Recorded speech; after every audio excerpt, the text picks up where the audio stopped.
Inilabas ng pulisya ang ilang pangkuha ng CCTV sa pagpatay sa vlogger na si Mima Alicia. 8 milyong pisong utang at hindi politika ang tinututukang motibo batay sa investigasyon. Nakatutok si June Veneracion.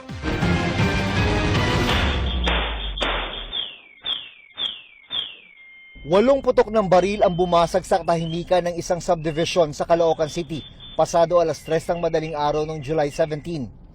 Pag-alis ng dalawang gunman, naiwang patay sa labas ng kanilang bahay ang pro-administration vlogger na si Mima Alicia. Sugatan naman ang kanyang live-in partner.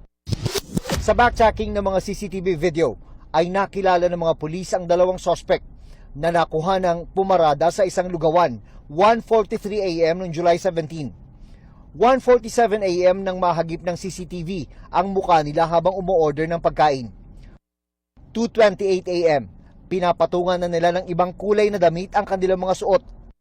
3:11 AM naman nang puntahan nila ang bahay ni Mima Alicia. Naglakad, pagkatapos ay namaril. Isang bala sa ulo ang pumatay sa vlogger habang sugatan ng kanyang kinakasama. July 23, naaresto ang dalawang sospek sa Mabalacat, Pampanga. Kinabukasan, sumuko naman ng middleman na kumontrata umano sa kanila. Siya yung nagbibigay ng nakikipag-communicate ng information at nagpadala ng pera. Yung initial, I think, ay 250. Lumabas din sa forensic investigation na ang baril na pumatay kay Mima Alicia ay ginamit na sa 3 naunang krimen ng mga sospek na nasangkot na noon sa robbery at murder. So this case is a solved one, including the Philippine National Police, of course, the investigators didn't stop at the shooting, but were able to solve and or solve not less than 10 cases that they have committed in the past. Kinasuhan na ng murder at frustrated murder ang mga gunman at middleman. Lumalabas na talagang yung hitman ay talagang ito ay gun for hire. Sabi ng Northern Police District, itinuro ng sumukong middleman ang dalawang mastermind sa krimen at isa pa nilang kasabwat.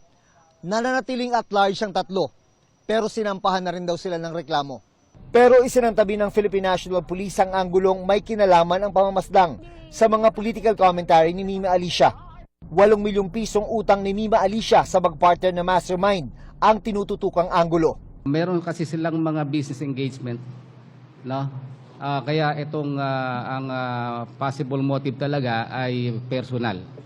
June Veneracion, Nakatutok, 24 Oras.